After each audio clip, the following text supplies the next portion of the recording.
So hello everyone, true IAS and PCS में दोस्तों आप सभी का स्वागत है। हम लोग स्टार्ट करते हैं आवर पास 3 यानी कि 8th क्लास की जो एनसीईआरटी है उसके चैप्टर 5 से। तो इस लेक्चर में अर्शप्रीत हम लोग पढ़ेंगे 1857 की क्रांति के बारे में। We are going to discuss about revolt of 1857 and इसके बाद के क्या रिपरकशंस हुए। मुझे सबसे पहले ये बताओ, जो ब्रिटिश ईस्ट इंडिया कंपनी थी या जो अंग्रेज थे हमारे हिंदुस्तान में कब कदम रखते हैं वो प्रॉपर तरीके से, यानी कि कदम तो चलो आप डेट और ईयर तो नहीं बता पाओगे, कोई भी नहीं बता सकता वो, लेकिन अगर मैं आपसे मोटा मोटी ये पूछूं कि इनको परमिशन कब मिल गई थी क्वीन से, चार्टर उसने कब ग्रांट करा था। लक्ष्मीकांत की पहली लाइन क्या कहती है? 1600, 1600, ठीक है इसमें। अब चार्टर जब ग्रांट करा तो मैं आप लोगों को एक बात बता देता हूं। अर्पित, ये चार्टर क्या था जो ग्रांट करा क्वीन ने? अच्छा, वो जो एलिजाबेथ थी वो 1 थी, ठीक है। ये दूसरी वाली श्रेया जी जरूर है, लेकिन 400 साल की उम्र नहीं हो सकती किसी की भी, ठीक है। तो वो 1 थी। ओके, ऐसा भी मत सोच लेना, ज्यादा भीष पे दावा मत बना देना किसी को। ये हिस्ट्री है, ये फिलॉसफी नहीं है, ठीक है। हाँ, 1600 में जो प्रधान्या क्वीन है ना, क्वीन एक चीज देती है ईस्ट इंडिया कंपनी को, ब्रिटिश ईस्ट इंडिया कंपनी को, जिसको हम लोग कहते हैं चार्टर। चार्टर को मैं आपको एक बात बता देता हूं, चार्टर का मतलब होता है it is a document of permission. आपने क्या बोला प्रधान? रिटन स्टेटमेंट, हाँ, स्टेटमेंट ऑफ परमिशन, ठीक है। मुझे एक बात बताओ जरा अर्पित, मैं आपसे ये जानना चाहता हूं, इससे क्या हो गया? इससे क्या हो गया चार्टर से? हाँ, तो वो कंपनी अकेले खुद से नहीं आ सकती थी। नंबर वन, अर्पित ने एक बहुत अच्छा पॉइंट बोला। ध्यान से सुनना है कहानी को, ठीक है। ये आपकी लक्ष्मीकांत में भी शेयर हेल्प करेगी, जैसा हम लोग चल रहे हैं ना। अर्पित बताना इस चीज को, है ना। एक लीगल सपोर्ट आ गया, यानी कि थप्पा लग गया कि जाओ फ्री तरीके से व्यापार करो, ठीक है। और इसको कंपनी को नाम क्या दिया जाता है? नाम हम लोग क्या बोलते हैं? एक बार के लिए अपनी नॉलेज को अर्शप्रीत ब्रश अप करते हैं। क्या बोलते हैं हम लोग इसको? ईस्ट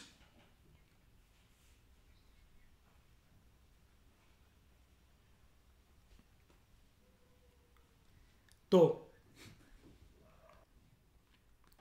ये ईस्ट इंडिया कंपनी आई। इसको सबसे पहली बात तो श्रेया ये वाला नाम बताओ अर्शप्रीत, इसको ईस्ट क्यों बोला जाता है?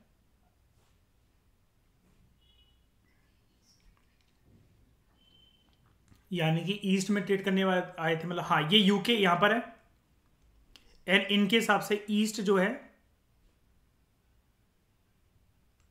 मतलब ईस्ट जो है, हाँ, यहां पर जो इंडियन एशियन सब कॉन्टिनेंट है, इंडियन सब कॉन्टिनेंट है वो यहां मिलेगा, ठीक है। एशिया पूरा का पूरा यहां मिलेगा, ओके। लेकिन ये ईस्ट इंडिया कंपनी तो यूरोप से और कंट्री से जो कंपनियां निकली चली आई, जैसे Dutch East India Company, Portuguese East India Company, Danish East India Company, Swedish East India Company, British East India Company, इन सबका नाम तो ईस्ट इंडिया कंपनी था। ये यूके वाली जो हम कौन सी बात कर रहे हैं, तो इसका नाम क्या बोलेंगे पूरा? British East India company. ये क्यों बता रहा हूं, ये फालतू का ज्ञान, ये 100 बार करोड़ों बार जो मैं बता चुका हूं लेक्चर के अंदर। ये इंपॉर्टेंट है श्रेया, मेंस के आंसर राइटिंग परस्पेक्टिव से। पता भी नहीं लगेगा कि मुझे नंबर क्यों नहीं मिले सिर्फ ईस्ट इंडिया कंपनी लिखने पे। समझ रहे हो मेरी बात श्रेया? हमें श्रेया जीएस पेपर 1 में जब हिस्ट्री का आंसर लिख रहे होते हैं ना, we should be like history expert. Sociology के आंसर लिख रहे होते हैं तो सोसाइटी एक्सपर्ट। पेपर 4 में एथिकल आंसर लिख रहे हैं तो फिलोसफर होना चाहिए हमें, श्री कृष्ण की तरह। हमें बहुत कोशिश करनी है कि हम प्रो लेवल बन सकें, हर एक पेपर में सब्जेक्ट एक्सपर्ट बन सकें। जेएस पेपर 3 में एग्रीकल्चर के क्वेश्चन लिख रहे हैं ना, तो ऐसा आपको बिल्कुल ऐसा पता होना चाहिए कि जैसे पढ़े लिखा गोल्ड मेडलिस्ट किसान हो, कोई ऐसी नॉलेज हो। हालांकि हम बन नहीं सकते, लेकिन कोशिश तो कर सकते हैं ना, कि मतलब हम लोग थोड़ा सा एक एग्जामिनर जो भी एक्सपर्ट है उनके बिल्कुल दायरे में रहकर काम करें। तो ब्रिटिश ईस्ट इंडिया कंपनी, लेकिन खैर मेरा पर्पस ये नहीं था पूछने का आपको ये मेंस के बारे में बताना। आगे बढ़ते हैं इस डिस्कशन में। इनको ये चार्टर मिल गया तो इससे क्या हो गया? लीगल सपोर्ट मिल गया, अर्पित ने बताया। लेकिन मुझे क्या बताना है, ब्रिटिश ईस्ट इंडिया कंपनी थी हालांकि इसका नाम कुछ और भी था इस कंपनी का, लेकिन मुझे क्या बताओ, ये तो एक कंपनी हुई ना, एबीसी। क्या कोई और कंपनी नहीं होंगी, कुछ और लोग नहीं होंगे क्या जो सोच रहे होंगे कि हमें ईस्ट इंडीज की तरफ, एशियन सब कॉन्टिनेंट की तरफ, भारत की तरफ, इंडोनेशिया की तरफ, साउथ ईस्ट एशियन कंट्रीज की तरफ जाकर व्यापार करना है? ब्रिटेन से कुछ लोग ऐसा सोच रहे होंगे कि नहीं सोच रहे होंगे बताओ? ये जो कंपनी थी, आपने इनिशियल लेक्चर्स अटेंड करे होंगे तो मयूर देखा होगा, 24 डायरेक्टरों की एक प्राइवेट कंपनी थी ये, है ना, कोड ऑफ डायरेक्टर्स। अब इन्होंने जो यहां पर चार्टर ग्रांट करा, ये तो हो गया लीगल सपोर्ट। लेकिन अर्पित, फिर अगर ये एबीसी कंपनी है तो XYZ कंपनी, PQR कंपनी, ये भी तो जा सकती है व्यापार करने।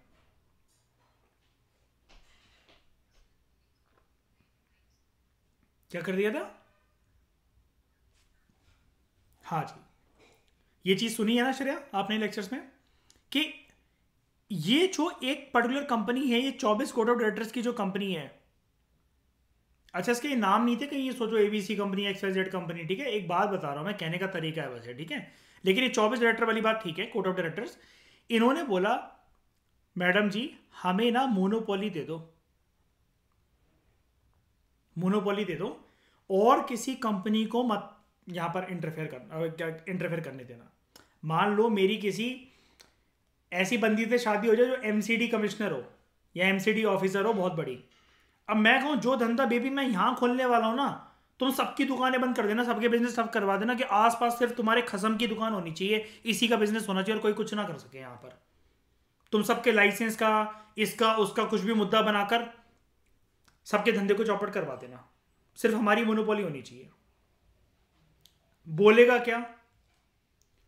जो वो अपनी तानाशाही जो दिखाएगी, उसके हाथ में ये चीज बोलेगी क्या? वो बोलेगा उसकी पोस्ट, उसका औहदा, एंड उसका किसी भी दुकान को या बिजनेस को सीज कर लेना। ये चार्टर कुछ इसी प्रकार से परमिशन थी कि आप ना बाहर जाकर उस जमाने में व्यापार नहीं कर सकते थे खुद से। भले ये कंपनी, सॉरी, भले ये कंट्री यूके जो है, इंग्लैंड है जिसको ग्रेट ब्रिटेन आप कहते हो, ये शुरू से प्राइवेट कंट्री थी जहां पर ऐसा कुछ नहीं था कि सोशलिस्ट सिस्टम था या कुछ भी था, लेकिन फिर भी यहां पर हमें ये नहीं भूलना चाहिए कि ठोस तरीके से मोनार्किकल सिस्टम था। कंट्री के बाहर व्यापार करने की परमिशन तभी मिलेगी जब तुम ये मंजूरी दे दोगे कि राजा या रानी के पेट में हम लोग उसका मुंह खोलकर ठूस ठूस कर नोटों की गड्डियां उसके मुंह में भरेंगे। और इन्होंने बोला हम आपको इतने इतने पैसे पहुंचाते रहेंगे, इतने इतने जो पाउंड्स है वो हम आपको देते रहेंगे, अगर इससे कम अगर आपको मिले तो आप बोलना फिर हमें। तो ठीक है, तो जो कंपनी शुरू में आई थी वो कंपनी टिकी रही। ऐसा नहीं था कि कोई और कंपनी मतलब लौट गई और कोई और प्राइवेट कंपनी वहां से आ गई। ये चीज याद रखना, हमेशा ब्रिटिश ईस्ट इंडिया कंपनी का अस्तित्व, जो पहले दिन चार्टर मिला था ना अर्पित उनको, एंड तक वही कंपनी रही है, सेम कंपनी रही है वो। अच्छा, अब हम लोग चैप्टर 1 to 4 जो भी पढ़ चुके हैं उसमें हमने ये चीज तो देखी रखी, स्पेशली चैप्टर 1, 2 एंड 3 में इस कंपनी ने बखूबी तरीके से काम करा, नहीं श्रेया? पोर्चुगीज को हराया, फ्रेंच थोड़ी सी चुनौतीपूर्वक थे, हालांकि वो जो पावर्स थी उनको हराया, बहुत सारे पावर्स को खदेड़ फेंका, एंड क्वीन या किंग को कभी नाराज भी नहीं करा पैसे देने में, है ना, अच्छा खासा ये पैसा पहुंचाते थे। लेकिन क्या था, आपको याद भी होगा हमने जो पढ़ा था मयूर, कुछ कुछ ऐसे यहां पर जो गवर्नर जनरल्स वगैरह आए, है ना, उन पे शक होता था और उनको फिर रिमांड के लिए बुलवाया जाता था ब्रिटेन के, तुमने इतना इतना पैसा जोड़ लिया, इतना तुम पैसा पहुंचा नहीं रहे हो हमें, जितना वक्त के हिसाब से जो इन्फ्लेशन बढ़ गई है, जो महंगाई बढ़ गई है, जितना पैसा हमारे पास आना चाहिए तुम इतना पहुंचा नहीं रहे हो हमारे पास पैसा, राइट? अब क्या होता है, इनकी हरकतें कुछ इस प्रकार से बढ़ जाती हैं। देखो क्या है कि क्वीन और किंग तो कभी इंडिया आए नहीं थे, है ना, वो तो इन पे बस इस बात का भरोसा करते थे कि हमें पैसे आते जा रहे हैं, हमें क्या लेना देना यार, हमें काय को जो है हस्तक्षेप करना, इनके काम में इंटरफेयर क्यों करना, अगर ये अच्छी तरीके से पैसा हमें पहुंचाए जा रहे हैं पहुंचाने दो, कोई दिक्कत वाली बात नहीं है, राइट? लेकिन हुआ क्या, जब जमाना आगे बढ़ता रहता है प्रधन्या, 1600 से 1700, 1700 से 1800, 1857 तक आते आते, 1857 तक आते आते क्या होता है, और इससे पहले भी हमने देखा था, जैसा कि अभी हमने रिसेंटली तमिलनाडु का जो चैप्टर कंप्लीट करा था अशप्रीत, हमने देखा था ना पीजेंट रिवोल्ट वगैरह वहां पर हुई थी, संथल रेबेलियन वगैरह। तो क्वीन तक एक बात जाने लगी, क्वीन भी अगर मैं ना बोलूं तो ब्रिटेन के मोनार्किकल सिस्टम तक या मोनार्की तक, मोनार्की एक कॉमन टर्म होता है which is use for both king and queen, इन तक एक बात जाने लगी कि यार जिस प्रकार से ब्रिटिश ईस्ट इंडिया कंपनी अपने आप को हिंदुस्तान में ऑपरेट कर रही है ना, लोग उतर आए हैं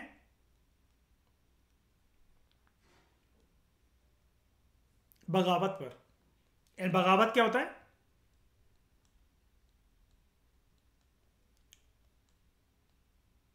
रिबेल और रिवोल्ट, इस पे उतर आए हैं। यानी कि अगर ये चीज, ये प्रक्रिया अगर चलती रही प्रधन्या, तो इंडिया हमारे हाथों से छूट जाएगा। जनता अगर आग बबूला हो गई ना, चाहकर भी उसके दिमाग में बात नहीं डलवा पाओगे कि अगर उनके दिमाग में कभी उनके जहन में ये बैठ गया श्रेया कि गोरी चमड़ी वालों से हमें आज़ादी चाहिए, इनको तो हम टिकने भी नहीं देंगे। एंड मैंने आपको बताया था ब्रिटिश की एक आइडियोलॉजी होती थी अर्पित, वॉर ट्रीटी वॉर।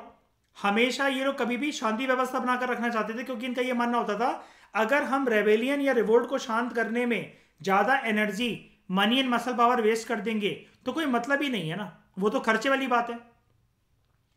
लगातार अगर हमारे जो नेबरिंग कंट्रीज हैं, श्रीलंका, नेपाल, भूटान, अफगानिस्तान, पाकिस्तान, चाइना, इनके साथ अगर हमारे कॉन्टिन्यूस वॉर चलते रहें, देश की जीडीपी, जनता की भलाई या स्कीम्स में ज्यादा खर्च होगी, या फिर इनके साथ जो युद्ध नीति बनाने में, या फिर कौन कौन से वॉर मटेरियल, तोपे, बंदूकें, बजूका ये जो यूज हो रही है इसमें यूज होंगी, जाएगी ना ज्यादातर जीडीपी बेफालतू के कामों में खर्च होने, है ना। अब क्या हुआ, अब मुद्दे की बात करता हूं मैं, टू द पॉइंट बात करता हूं। 1857 की क्रांति ने यह चीज प्रूव कर दिया। अब ब्रिटेन में बैठे मुनार्क ये बोलते हैं श्रेया, बस बेटा 257 ईयर्स एंजॉय कर लिए तुमने, अब आ जाओ वापस। तुमसे ना हैंडल हो पाएगा, तुम्हारी बेवकूफी की वजह से ना तुम ये पूरे के पूरे हमारे धंधे को चौपट कर दोगे,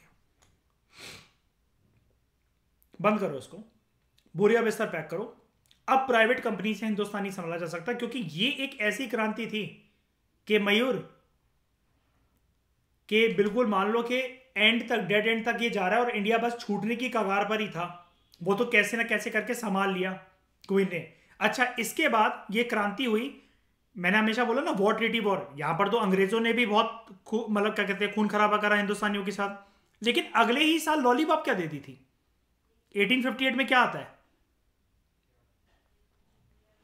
गवर्नमेंट ऑफ इंडिया 1858। अब इसमें क्या हो गया प्रधन्या, आपसे कोई पूछे ना कि ब्रिटिश ईस्ट इंडिया कंपनी का अस्तित्व हिंदुस्तान के अंदर कब खत्म हो गया। ये तो प्राइवेट कंपनी थी ना जो कि रूल कर रही थी on the support of monarch, on the support of king और क्वीन ऑफ इंग्लैंड। इसका पूरा का पूरा अस्तित्व खत्म करके अब हिंदुस्तान को चलाने की जिम्मेदारी किसने संभाली मयूर? नहीं नहीं नहीं, ये सब तो खत्म हो गए, ब्रिटिश ईस्ट इंडिया कंपनी तो बची नहीं, क्राउन ने, क्राउन रूल स्टार्ट हो गया यहां से। अच्छा, क्या क्वीन खुद आगे आ जाती थी क्या हिंदुस्तान चक्कर लगाने? नहीं। कौन कह रहा? हाँ सामने आइए जरा। क्राउन रूल स्टार्ट हो गया, क्वीन नहीं आती थी कभी भी सामने, ठीक है। उसकी एक परछाई थी। लक्ष्मीकांत में आपने देखा होगा, मैंने साइमल्टेनियसली श्रेया कवर करवाया था उधर, है ना, गवर्नर जनरल ऑफ हाँ, प्रॉपर तरीके से मेरे को पता करके बताना। गवर्नर जनरल ऑफ बंगाल नहीं, बंगाल के रूल करेगा पूरे इंडिया को वाइस रॉय, ठीक है, वो आ जाता है एंड वो क्वीन की परछाई बनकर क्वीन को रिपोर्ट करता रहता है पूरा का पूरा, ठीक है। ये थी पूरी की पूरी प्रक्रिया। यहां तक इंट्रोडक्शन में किसी को कोई दिक्कत हुई बताओ? नहीं ना। लेकिन सोचने वाली बात यह है प्रतन्या, 1600 से लेकर 1856 तक हमने ये देखा था, अभी भी तमिलनाडु की एनसीईआरटी जब हमने पढ़ी थी श्रेया लास्ट लेक्चर में, कि हाँ पीजेंट रिपोर्ट कुछ कुछ हो रही थी, लेकिन ऐसा नहीं था कि पूरा हिंदुस्तान एक साथ आग बबूला हो जाए। वो चिंगारी तो उठ रही थी लाइन से, ये तो दिख रहा था हमें, है ना। लेकिन ऐसा क्या हो गया कुछ सालों के अंदर कि पूरा का पूरा जो हिंदुस्तान था ये एकदम से आग बबूला हो गया। लेकिन एक बात और मैं आपको प्रूव करना चाहता हूं, यहां पे बताना चाहता हूं, 1857 का जो रिवोल्ट हम लोग बात करते हैं ना, ये ना पूरा हिंदुस्तान कहने के लिए किताबें लिख देती हैं, लेकिन मुझे क्या बताओ, अगर मैं हिंदुस्तान को डिवाइड करूं नॉर्थ, ईस्ट, वेस्ट, और साउथ। ये 1857 की क्रांति की आग कहां फैली थी? नॉर्थ, नॉर्थ एंड थोड़ा सा बीच में चले जाओ, सेंट्रल इंडिया, बस। हालांकि दक्षिण भारत के अंदर भी कुछ कुछ स्ट्रगल होंगी जो कि एनसीईआरटी हमारी बात हमारे जिक्र नहीं करती हैं उसका, लेकिन मैंने आपको दिखाया था ना, झलक दी थी श्रेया के आगे वाले चैप्टर्स में हम पढ़ेंगे वैसे उसके बारे में। लेकिन जब भी हम बोलते हैं 1857 की क्रांति, ज्यादातर ये जो हिस्से थे ना, ये यूपी, बिहार और ये नॉर्दर्न इंडिया के हिस्से थे पूरे के पूरे। सारे के सारे जो अवध के रेबल ग्रुप था, अवध से शुरू हुआ था पूरा का पूरा, ये यूपी वगैरह से, है ना। जब ये शुरू हुआ ना पूरा का पूरा, ये लोग दिल्ली आते हैं। कहां आते हैं? दिल्ली नहीं नहीं, दिल्ली, दिल्ली आते। दिल्ली कहां? Red fort. एंड सपोर्ट मांगते हैं मुगल एम्परर से कि आप हमारे क्या बन जाओ, लीडर बन जाओ, लीडर बन जाओ। एंड इस क्रांति का अंत क्या होता है? जीत किसकी होती है? अंग्रेजी हुकूमत की या फिर हिंदुस्तानियों की, ब्रिटिशर्स की। और इसके बाद ही बस जो रगड़ा जाएगा ना मुगल एम्परर को, साले बहुत शाना बन रहा था तू, तेरे को क्या लगा तू मुगल एम्परर है तो क्या तू उस जमाने का औरंगजेब अकबर है जो कि इनको डायरेक्शन देगा और तू हमें भगा देगा?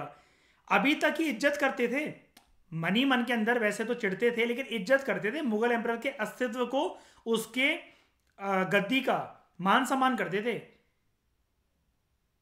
बाद में लेकिन याद है वो फोटो श्रेया सेकंड चैप्टर के दाढ़ी खींच के जो इनके खानदान वालों को रंगून लिया जाता है और बेटों को वो देखा भी, एक फोटो है कि जिसमें वो हथकड़ियां बांध के उनको रंगून भेज दिया जाता है और उनको मार दिया जाता है बच्चों को। तो हाँ, मतलब वही है जो भी है, खत्म हो गया मतलब मुगल एम्पायर का अस्तित्व पूरा का पूरा। अब देखते हैं आगे। यहां पर एक फोटो है, sepoys and peasants gather forces for the revolt, जो कि पूरे के पूरे नॉर्दर्न इंडिया में फैली, ठीक है, 1857 के अंदर। तो ये चीज पूरी की पूरी आपको यहां पर दिख रही है कि उत्तर भारत के अंदर ये चीज कैसी हुई। अब यहां से दो चीजें निकलती हैं। एग्जाम्स लाइक एमपीपीएससी जो है ना, यहीं से क्वेश्चन फ्रेम कर देंगे, उनको एनसीईआरटी बहुत पसंद होती हैं, ठीक है।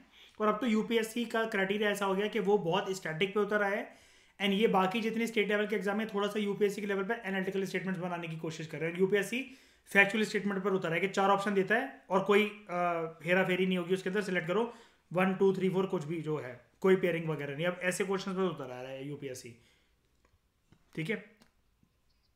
बताओ बताओ।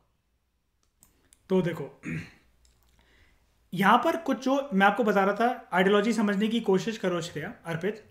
यहां पर ना क्वेश्चन ये निकल सकता है 1857 का रिवोल्ट ज्यादातर कौन से रीजन में प्रोमिनेंट था। ये क्वेश्चन अभी पेंडिंग है श्रेया, बहुत सारे एग्जाम्स के अंदर ये आ सकता है। North India, southern India, east India, waste India, क्या होगा राइट आंसर? Northern India. लेकिन अगर हमने इसको डिस्कस नहीं करा होता है, अगर ध्यान से नहीं गए होते, तो एग्जाम में प्रेशर क्रिएट कर सकता है ना हमारे ऊपर ये। लेकिन अर्पित एक तरीके से हम इसको सॉल्व कर सकते हैं। कैसे? अगर किसी को यह पता हो कि स्टार्ट कहां से हुई थी लहर इसकी, यूपी से, मेरठ से, है ना, प्रॉपर। अच्छा अच्छा, अब यहां पर क्या है, दूसरा क्वेश्चन ये बन सकता है, इस रिवोल्ट के अंदर, इस क्रांति के अंदर सबसे ज्यादा किसने पार्टिसिपेट करा। देखो एक बात मैं आपको बता देता हूं, कोई आंखों से देख भी अगर आया हो, हमारे पास कोई वीडियो रिकॉर्ड तो पड़े नहीं है, हिस्टोरियंस अपनी अपनी इंटरप्रिटेशन देते हैं, सबकी एक जो कॉमन सहमति है ना, वो इसी बात के ऊपर है। हम क्योंकि देखो क्रांति के अंदर कोई ये नहीं बोल सकता यार कि मैंने ज्यादा करा, उसने कम करा, हमारा कंट्रीब्यूशन ज्यादा था, उतना था, ऐसा कुछ नहीं होता क्रांति के अंदर। कभी भी रेवोल्यूशन, रिवोल्ट या देश की आजादी होती है ना, उसके अंदर कहते हैं ना, जैसे बूंद बूंद से सागर बनते, तो हर एक बूंद का कॉन्ट्रीब्यूशन होता है उसके अंदर। लेकिन फिर भी एग्जाम्स अगर पूछ रहे कि ज्यादातर किसका कंट्रीब्यूशन था इस क्रांति के अंदर, आपको बोलना क्या? Sepoys and peasants. ये दो याद रखना। क्यों बोल रहा हूं मैं? अगर आ जाता है ना श्रेया ऑप्शन मुगल एम्परर, अरे यार मैं ये क्यों बना रहा हूं, अगर ये ऑप्शन आ जाता है Mughal emperor, sepoys, peasants, tribals, यहां तक तो ठीक है। अब श्रेय वो ऑप्शन बनाकर दे दे, मान लो प्रतन्या 1 and 4 only, 2 and 3 only, 2 only, 3 only, समझ गए? तो sepoys and peasants 2 and 3 only होना चाहिए हमारा। अब कुछ कुछ ऐसे बेतुके से क्वेश्चन होते हैं मयूर, आप भी जानते होंगे, हर एग्जाम पूछ ही लेता है कि जिनका हम डिस्प्यूटेड क्वेश्चन हो सकते हैं वो, वैसे है ना। लेकिन अब क्योंकि उन्होंने फ्रेम ही यहां से कर रखे होते तो भाई वो उनके लिए डिस्प्यूटेड नहीं, उनका आंसर फिक्स है दिमाग के अंदर उनके कि उनको क्या करना है, कौन सी की बनानी है उनको, ठीक है। तो ये चीज है, तो श्रेया छोटी छोटी चीजें भी याद रखना आप, ठीक है। अर्पित समझ में आ रहा है ना ये वाली बात। अब बात करते हैं पॉलिसीज एंड द पीपल की। राइटर आपसे ये कह रहा है कि अभी तक हम देखो ईस्ट इंडिया कंपनी की पॉलिसीज को देख चुके हैं प्रीवियस चैप्टर्स के अंदर, लेकिन ये वाली बात का इंटरप्रिटेशन अब हम यहां जानते हैं। यार मुझे क्या बताओ श्रेया, ये इनकी क्रांति के लिए प्रधान्य अंग्रेजों की पॉलिसी ही तो रिस्पॉन्सिबल थी। पॉलिसी ही अगर अच्छी होती तो फिर क्रांति काय को होती, बताओ। अब एक सिंपल सी बात बताऊं, आधा चैप्टर खत्म हो जाएगा प्रधान्य श्रेया। बस ईस्ट इंडिया कंपनी की अगर हमें पॉलिसी पता है तो श्रेया क्या हम ये नहीं कह सकते मेंस ओरिएंटेड टॉपिक में या प्रीलिम्स ओरिएंटेड टॉपिक में कि यही तो होंगे कॉजेज ऑफ रिवोल्ट ऑफ 1857, है ना। ऐसे कैच करना होता है श्रेया चीजों को एनसीईआरटी में, समझ गए। हर एक लाइन बेकार, ये हर एक लाइन इंपॉर्टेंट होती है, बेकार की बातें नहीं होती। इन द प्रीवियस चैप्टर आप सोचो अरे ये पैराग्राफ तो बेकार है, अरे हटाओ, सोच के देखो भाई उसने क्यों लिखा है। एनसीईआरटी पढ़े लिखे, बहुत हाईली पढ़े लिखे लोग बनाते हैं इसको। उसके बाद and the effect they had on the different people, तो इफेक्ट निकला एंड जो उसकी पॉलिसी थी कंबाइंड तरीके से, यही तो कॉजेज हुए 1857 की क्रांति थे। और क्या है यहाँ पर, एक चीज और आपको और बतानी थी, हाँ इफेक्ट्स के बाद ना कभी भी आप इसमें अपना नोट्स बनाओ या कुछ भी करो। देखो कोई भी टॉपिक के अंदर यूपीएससी को गोली मारो एक मिनट के लिए, कोई भी टॉपिक अगर आप पढ़ रहे हो तो उसको ना आप हमेशा ये नहीं कह सकते पूरा पूरा पॉजिटिव पूरा पूरा नेगेटिव। इफेक्ट्स भी ना कुछ कुछ पॉजिटिव थे, कुछ कुछ नेगेटिव थे। अब एक बात बताओ, गवर्नमेंट ऑफ इंडिया 1858 का बनना एंड क्राउन के द्वारा डायरेक्ट रिस्पॉन्सिबिलिटी को अज्यूम करना and British East India company के करियर को खत्म कर देना पॉजिटिव में नहीं आएगा, बताना जरा, है ना। नेगेटिव हम जाने कि क्या था, कि ये शॉर्ट टेम्पररी था या क्या था, वो हम बाद में जानेंगे। Kings, queens, peasants, landlords, tribals, soldiers, ये सारे लोग अफेक्टेड थे डिफरेंट वे में। यहाँ पर किंग्स और क्वींस की जो बात चल रही है, इंग्लैंड के किंग एंड क्वीन की बात नहीं चल रही है, हिंदुस्तान के राजा महाराजाओं की बात चल रही है, ठीक है। तो लोग ना इतने त्रस्त आ चुके थे कि ये सारा का सारा ये जो ग्रुप था ना, दे रेजिस्टेड पॉलिसीज एंड एक्शंस किसके, ब्रिटिश ईस्ट इंडिया कंपनी के, जो कि इनके इंटरेस्ट को हार्म करते थे और उनके सेंटिमेंट्स के अगेंस्ट आ रहे थे। एक मिनट का पॉज लेते हैं और इस चीज को देखते हैं जरा ध्यान से। जरा यहां पर देखना, किंग क्वीन से लेकर ट्राइबल्स और सोल्जर्स तक गिवन है नाम, ये देख नहीं रहा अच्छे से, ऐसे ही देख लो। किंग क्वीन से लेकर ट्राइबल सोल्जर्स तक पूरे के पूरे नाम गिवन है। हमें एक पॉइंट मिल गया कि रिवोल्ट ऑफ 1857 का एक और पॉजिटिव एस्पेक्ट जो था वो क्या था, या फिर कॉजेज में भी हम इस चीज को डाल सकते हैं।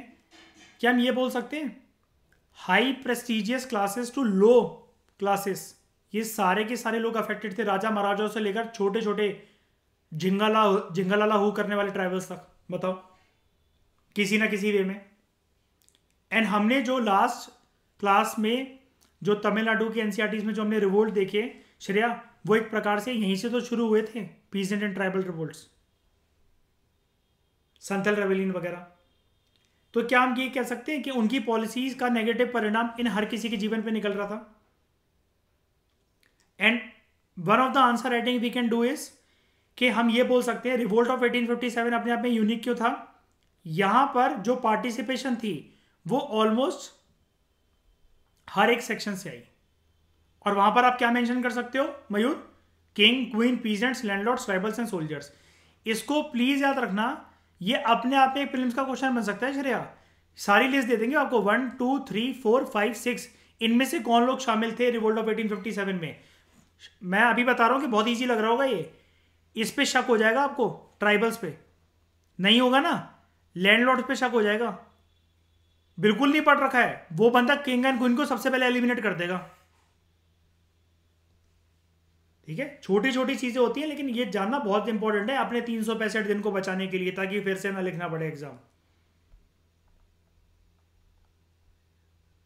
हाँ, लैंडलॉर्ड जमींदार है, मतलब हर कोई इफेक्ट, देखो ना यार मयूर, जब जैसे किंग एंड क्वीन इफेक्ट हो गए, बाकी तो छोड़ ही दो ना, फिर तो बाकी हर एक सेक्शन इंक्लूड हो गई होगा फिर तो। इसके अंदर और भी लिस्ट दे रखी हो जो कि हमें नाम भी नहीं पता हो, वो भी आएंगे फिर तो उसके अंदर तो। भाई किसी चीज से देश का श्रेय प्रधानमंत्री या राष्ट्रपति इफेक्ट हो गए तो फिर पूरी प्रजा तो है ही ना अफेक्टेड। सबसे बड़ी बात क्या थी याद है? बंगाल के नवाब से कहानी स्टार्ट होती है, सारे के सारे नवाब अपनी पावर लूज करने में लगे, मतलब उनकी पावर लूज हो जा रही थी। अब इनकी पावर की प्रोटेक्शन की जिम्मेदारी किसकी किसकी थी? नहीं नहीं नहीं, इनकी पावर की प्रोटेक्शन की जिम्मेदारी मुगल एम्परर की थी। वो खुद वीक पड़ा हुआ था कठपुतली बनकर। जब तू जानता है भाई तेरे को नवाब सपोर्ट करते हुए आज तक उन्होंने तेरे नमक का कर्ज अदा करा है, तो तू अंग्रेजों को क्यों परमिशन दे रहा है कि वहां पर सूरत के अंदर फैक्ट्री खोल लो, बंगाल के अंदर फैक्ट्री खोल लो, हुगली रिवर के किनारे अपना ये बना लो वो बना लो? याद होगा ना पूरी कहानी श्रेया? क्यों दे रहे हो तुम उसको परमिशन? फिर नवाब अपने है ना, गोरी चमड़ी वाले अपने थोड़ी ना है। इनकी पावर गई, ले कोई बात नहीं, बहुत बहुत अच्छे लगती थे ना ये, दाढ़ी खींच के ले जाते हैं घर से, बीवी कदमों पे बैठी रहती है, दिखाई थी मैंने वो फोटो, मयूर याद होगा आपको? अकबर के टाइम पे ऐसा कोई कर लेता कि अकबर की मुझे खींच के ले जाए कोई उसको?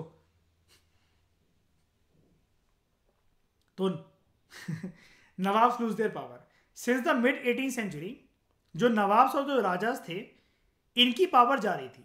देखो, जब इनकी पावर जाती है ना कभी भी, ये टॉप लोग हैं उस जमाने के कंट्री के, बताओ, या एक रीजन के जहां पर पावर और पे टॉप लोग हैं ईशा ये लोग। अब इसमें क्या हम ऐसा कह सकते हैं कि अगर इनकी पावर अगर इनके हाथों से जा रही है तो इनका ईगो हर्ट हो रहा है। जब भी किसी का ईगो हर्ट होता है ना ईशा, वो बौखलाता है, और उसी बौखलाहट में वो एक्सट्रीम स्टेप की तरफ चला जाता है एकदम से गुस्से में। तो जब इनको ऑफर करा जाएगा कि 1857 की क्रांति को ज्वाइन करोगे, तो ये देखेंगे पीजेंट्स के साथ, ट्राइबल के साथ, अभी हट हम के ज्वाइन करें। जब इनको पता लगेगा भाई नारा क्या तुम्हारा, उनका नारा था अंग्रेजों को भगाकर फेंकना इस धरती से, ये ज्वाइन करेंगे कि नहीं करेंगे? बिल्कुल करेंगे। ये मैं कड़ी से कड़ी मिला रहा हूं मैं श्रेया, प्रधन्य, समझ रहे हो मैं किस तरफ किस डायरेक्शन में लेकर जा रहा हूं इस लेक्चर को, कि ये आग बबूला एकदम से लोग जनता कैसे हो जाएगी। अभी देख रहे हो गैस स्टोव भर रहा है अभी, ये प्रेशर बिल्ड हो रहा है अभी, ये बैलून जो है वो उसकी एयर टाइटनिंग हो रही है अभी, एकदम से फटेगा ये सब। अब इनकी जो पावर और अथॉरिटी थी और इनका जो ऑनर था रिस्पेक्ट को लेकर तो बहुत ही रहती थी, इसलिए मैंने शुरू में लिख दिया ईगो हर्ट हो रहा था इनका ग्रेजुअली, एकदम से तो नहीं ग्रेजुअली, लेकिन इनकी पावर जो थी वो लूज होती चली जा रही थी। एंड इसके पीछे, इनकी पावर लूज होने के पीछे सबसे बड़ी किसकी बेवकूफी रिस्पॉन्सिबल थी? मुगल एम्परर्स। अंग्रेज क्योंकि चलो इनके सगे तो नहीं हुए, मुगल एम्परर के सगे हुए क्या? बिल्कुल नहीं। जो रेसिडेंट्स जो थे, इनको बड़े सारे जो रियासतें थी, जो प्रिंसेस थे, उनके कोर्ट्स में बिठाया गया। रेसिडेंट वाली चीज याद है? आई थिंक ये बता चुका हूं मैं आपको बहुत अच्छे से। याद है एक बंदा होता था जो कि सुनेगा जाकर के, भाई मतलब आप ना सिर्फ सूसू करने के अलावा ना, बस उसी टाइम पर बस आप अपने पूरे घर का एक ही दरवाजा बंद कर सकते हो, वो है वॉशरूम का दरवाजा, जब आप नहा रहे हो और सूसू करने गए हो बस। बाकी हर टाइम पे रेसिडेंट आपके महल में घूमता रहेगा। प्रधान वो बंदे थे जो हर टाइम पे महल में घूम रहे हैं, एंड कौन क्या बातें कर रहा है, किसके कमरे में परमिशन लेकर जानी कि नहीं जानी, इससे इनको मतलब नहीं है। रेसिडेंट मतलब ऐसे लोग हैं कि इनको बिठा दिया गया, तैनात कर दिया गया है राजा महाराजाओं के महल में, एंड ये सारी की सारी रिपोर्ट किसे देंगे? ये किसके बंदे हैं, किसके एजेंट्स हैं? ईस्ट इंडिया कंपनी के। याद है ना वो पॉलिसी, सब्सिडरी अलायंस और वो सब पॉलिसीज, उसी के तहत तो ये लोग आए थे। अब इसकी वजह से क्या हुआ, जब रेसिडेंट यहां पर तैनात कर गए तो फ्रीडम रिड्यूस हो गई कि नहीं हो गई रूलर्स की? मैं और मेरी रानी ऐश्वर्या बिनते तिल कर रहे हैं, रेसिडेंट पहुंच गया वहां पर, उसको भी देखना दीपांग कैसे नहाता है अपनी बीवियों के साथ। पूरा मूड खराब कर दिया, टर्न ऑफ कर दिया। ईगो हर्ट नहीं हो गया, फिर बहुत कुछ हर्ट हो गया उसमें। तो इनकी जो आर्म फोर्सेस थी, उनको आपको पता है राजा महाराजाओं की जो पर्सनल आर्मी थी ना प्रधान्य, उसको डिसबैंड कर दिया इन्होंने। और ये कहते थे हम आपको आर्म सपोर्ट देंगे, आर्मी सपोर्ट देंगे, सॉरी आर्म सपोर्ट नहीं, आर्मी सपोर्ट देंगे। सोल्जर सपोर्ट देंगे, लेकिन उसकी मेंटेनेंस का खर्चा किसको उठाना पड़ेगा? राजा को ही। और अगर आप उनका खर्चा नहीं दे पाए तो क्या होगा? Take over. यानी कि श्रेया, मैं आपसे कहना चाह रहा हूं कि मैं आपकी रिस्पॉन्सिबिलिटी संभाल रहा हूं। आपने कहा ठीक है, बहुत अच्छी बात है। मैं कहा मैं तुम्हें खिलाऊंगा बाजार में जाके पिज्जा, मोमोज, पेस्ट्री, केक, सब कुछ, पैसे लेकिन तुम दोगी, ठीक है? श्रेया कह रही नहीं जाना आपके साथ कहीं। ठीक है, पैसे तुम दोगी, और जितनी चीजें हमने ऑर्डर करवाई अगर तुम उसके पैसे नहीं दे पाई तो तुम्हारी अगले महीने से पूरी सैलरी मेरी। श्रेया कह रही मैं हुई नहीं इस दुनिया में। इनकी जो रेवेन्यूज थे और जो उनकी टेरिटरी थी, ये स्टेजेस बाय स्टेजेस छीनती चली गई। एंड ये लोग जो नवाब एंड राजा महाराजाओं की तरह महल में बैठा करते थे, एक ही मतलब जिंदगी में ऐसा इनका एक पहलू आया, ऐसा टाइम आया, झटके के अंदर, एक ही झटके के अंदर ये रोड पे आ गए। अब जब ये नॉर्मल लोगों की तरह आ गए, जनता जहां पर ये रियासत चलाते थे, जनता इनकी अरबे थू थू करेगी कि नहीं करेगी बताओ? फिर उनको उस पावर के नजरिए से देखे कि उतनी इज्जत करेगी इनकी? बिल्कुल नहीं। एंड जब ऐसा मयूर कुछ भी नहीं हो सकेगा तो ईगो हट होना लाजमी है कि नहीं है? बिल्कुल है ना? बड़ी सारी जो रूलिंग फैमिलीज थी, उन्होंने नेगोशिएट करने का ट्राई करा कंपनी से अपने इंटरेस्ट को प्रोटेक्ट करने के लिए, क्योंकि वो बात मान जाते थे, उनको ये लगता था इनसे भिड़ने का कोई फायदा नहीं है, इनसे बनाकर रखो। लेकिन याद है श्रेया, इनकी रेवेन्यू डिमांड्स कितनी ज्यादा हाई होती थी। ये पपेट नवाब, इन्होंने सिराजुद्दौला और इन सबको जो इंस्टॉल पूरा करवाया, पूरी कहानी जो रची प्लास और उसके बाद बक्सर के बाद, उसका भी तो ईगो हट कर देते थे। यार मैं आपको बोलूं कि हम सारे लोग ना बिजनेस कर रहे हैं, हम सारे लोग मान लो कुछ भी कर रहे हैं, ट्रू आईएएस एंड पीसीएस को चला रहे हैं, हम सब यहाँ पर इक्वल पार्टनरशिप हैं, लेकिन वहां पर मैं अपनी अपनी चलाता जाऊं, हर बात आपको बताता जाऊं, कभी किसी चीज के लिए प्रेस करूं नहीं। आप कुछ भी इनिशिएटिव लो, तुम गलत हो, तुम बेवकूफ हो, तुम मूर्ख हो, तो आप त्रस्ती तो हो जाओगे मेरे से, आप दुखी तो हो जाओगे एक टाइम के बाद कि हमारा तो कोई अस्तित्व है ही नहीं, फिर काय के इक्वल है हम, हमें किस चीज के लिए गद्दी पर बैठा रखा है, हमें काय का एडमिन बना रखा है जब अपनी अपनी चलानी है तो। यही चीज होती थी इनके साथ और इनका ईगो हो जाता था। तो फॉर एग्जाम्पल रानी लक्ष्मीबाई और झांसी की रानी प्रधन्या, बिल्कुल आपकी तरह, ये बस ये चश्मा नहीं पहनती थी, बस फर्क सिर्फ इतना है कि दोनों अपनी नजरें दिखाते ना तो अच्छे अच्छे मर्द की सूसू छूट जाए, ठीक है? तो जो रानी लक्ष्मीबाई थी जो झांसी की, तो वो बेसिकली ये चाहती थी कि ईस्ट इंडिया कंपनी इसके बेटे को किंगडम का हायर जो है, यानी कि जो आगे जो लेगेसी जो कैरी फॉरवर्ड करेगा, वो बेटे सक्सेसर जो है वो मेरे बेटे को चुना जाए। दिक्कत ये थी बेटा अडॉप्टेड था और मेल हायर कोई था नहीं, हस्बैंड की डेथ हो चुकी थी। अब इन्होंने, याद है वो बेवकूफी वाली पॉलिसी, इसलिए आपने लेक्चर सुन रखे होंगे अर्पित, कि अडॉप्टेड जो सन है वो नहीं बन सकता, डॉक्ट्रिन ऑफ लैप्स। कौन लेकर आया था उसे? बंदा का नाम क्या था? Dalhousie, Lord Dalhousie. अब ऐसे ही महाराष्ट्र की तरफ जाएं तो प्रधन्या बाजीराव मस्तानी देखी है ना? तो नाना साहेब जो अडॉप्टेड सन था पेशवा बाजीराव टू का, याद है इसका नाम क्या होता है पूरा का पूरा? रणवीर सिंह का, बाजीराव बल्लाड़, है ना? तो ही प्लीडेड डैड कि इसको इसके पिताजी की जो पेंशन है वो दे दो, जब उनकी मृत्यु हो गई थी। इनको ना मतलब पेंशन इन द सेंस क्या है कि जैसे किसी को पपेट के तौर पर ये लोग इंस्टॉल करवाते थे, तो इनसे बोलते थे तुम शांत रहो, हम ये पूरा का पूरा खर्चा जो है ये उठाएंगे, तुम्हारे जितने शौक हैं कुछ भी हैं, ठीक है? तुम्हें सोने चांदी की भी चड्डी पहननी है ना तो हमसे बोलो, लेकिन पावर में आने के लिए हमें चुनौती देने की कोशिश मत करना। उन्होंने बोला महाराज हम आपको देख चुके हैं कि आप छोटी मोटी पहुंच नहीं हो, बहुत ऊपर तक की पहुंचो। अगर आप हमारे शौक पूरा करने के लिए मान रहे हो तो ठीक है। जब आपने मुगल एम्पायर तक की हस्ती को ध्वस्त कर दिया, हम फिर टिकते ही कहां हैं आपके सामने? अच्छा, इसी पेंशन देने की प्रक्रिया को जो इंदिरा गांधी ने कंटिन्यू रखा था बाद में आजादी के बाद, सॉरी भारत की सरकार ने, और इंदिरा गांधी ने अबॉलिश कर दिया था, उसको क्या कहते थे जल्दी बताओ? मतलब अभी तो उसको पेंशन कहते थे, आजादी के बाद क्या कहते थे?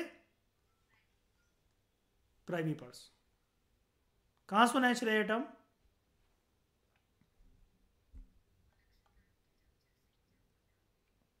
तो however the company confident of its superiority उसको लगातार उसकी मिलिट्री पावर, तो उसने बेसिकली इन सारी रिक्वेस्ट को, चाहे वो झांसी की रानी की बात हो, पेशवा बाजीराव टू की बात हो, इन सब की रिक्वेस्ट को उसने टर्न डाउन कर दिया। वो इस वजह से क्योंकि उनको लगा था चैलेंज नहीं कर सकते लोग हमें, इनके अंदर इतना दम नहीं है, ठीक है।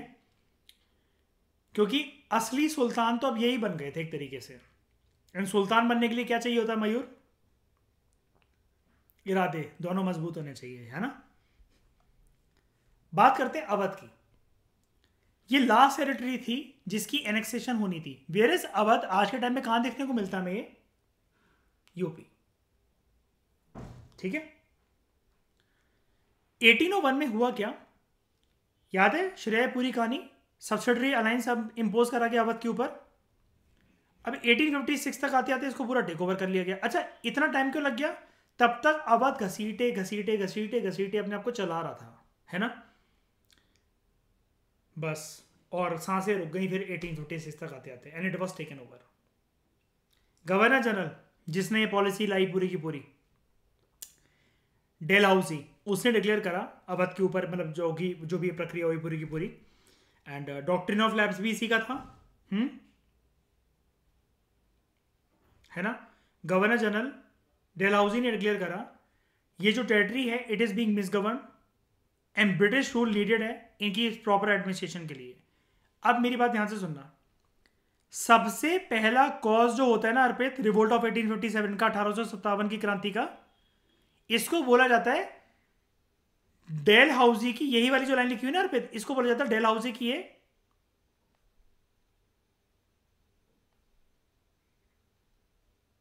Fake reasoning. कहां से मिसगवन हो रहा है श्रेया प्रधन्या, कहां से मिसगवन हो रहा है अवध? मिसगवन की स्ट्रक्चर तक आते आते तो तुमने पहुंचाया ना उसे, अंग्रेजों ने तो पहुंचाए, बताओ। एंड इनके प्रॉपर एडमिनिस्ट्रेशन करना हो जाएगा क्या? जैसे याद है शुरू के लेक्चर में श्रेया मैंने व्हाइट मैन्स बर्डन की बात करी थी। ये लोग दिमाग में बात डालते थे तुम लोग काले हो, बारबेरियन हो, जंगली हो, इतने भ्रम पालते हो, मंगलवार को नाखून नहीं काटने चाहिए, है ना, थर्सडे को बाल नहीं कटवाने चाहिए, और सैटरडे को नींबू और मिर्ची के ऊपर पैर मत रखो, काली बिल्ली रास्ता काट गई तो आज हमारा ब्रेकअप निश्चित है ना, ब्रिटानिका ने भेजा है पूरा का पूरा।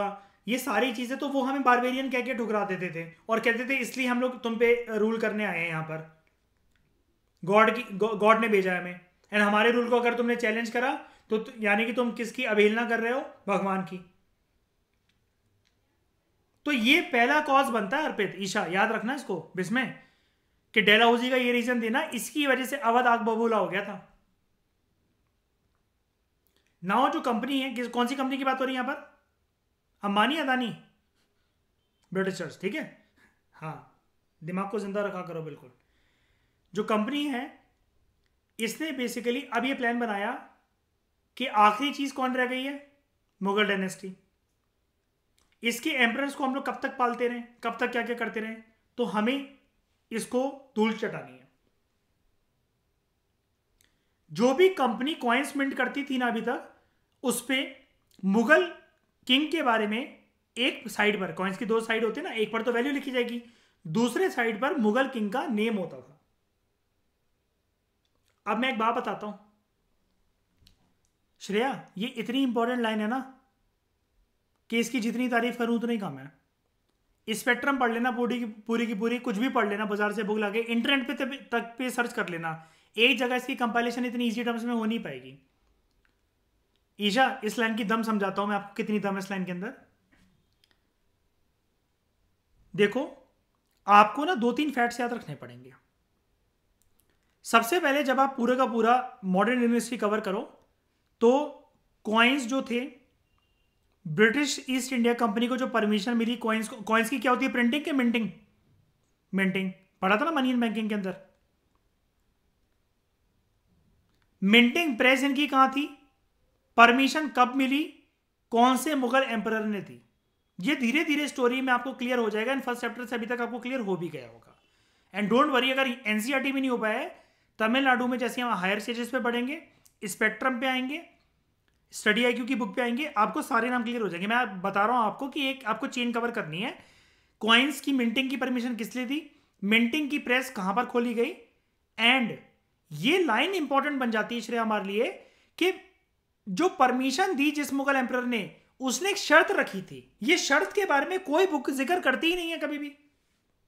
And this is the pending question, अभी आया नहीं कहीं पर भी, लेकिन ये पेंडिंग क्वेश्चन है। मैं बता रहा हूं कभी ना कभी स्टेटमेंट के अंदर आपको देखने को मिलेगा, क्योंकि मयूर ये होता है डेप्थ डीप में जाकर फैक्ट पूछना, ये डिस्प्यूटेड क्वेश्चन बन सकता है। उन्होंने शर्त ये रखी थी मुगल किंग ने, ठीक है भाई मिंटिंग प्रेस खोल लो, हमें कोई रेगुलर इनकम इसकी नहीं चाहिए, बस हमें तो शोशाबाजी चाहिए अपनी। जो सिक्के मिंट करते रहोगे, हमारा नाम, हमारे परिवार में जो जो मुगल एम्परर बनता रहेगा, उसका बस नाम जो है वो लिखते रहना सिक्के की एक साइड। ये शर्त थी मिंटिंग प्रेस को खोलने के लिए। श्रेया ये कोई नहीं बताएगा। मैं ये कह रहा हूं, मैं बता रहा हूं, मतलब कह रहा हूं इस एनसीईआरटी के अलावा ये वाली लाइन कहीं नहीं मिलेगी पूरी यूपीएससी की प्रिपरेशन में। ये बहुत इंपॉर्टेंट है श्रेया, इसका तो टैटू बनवा लेना कमर पे रात को अपने।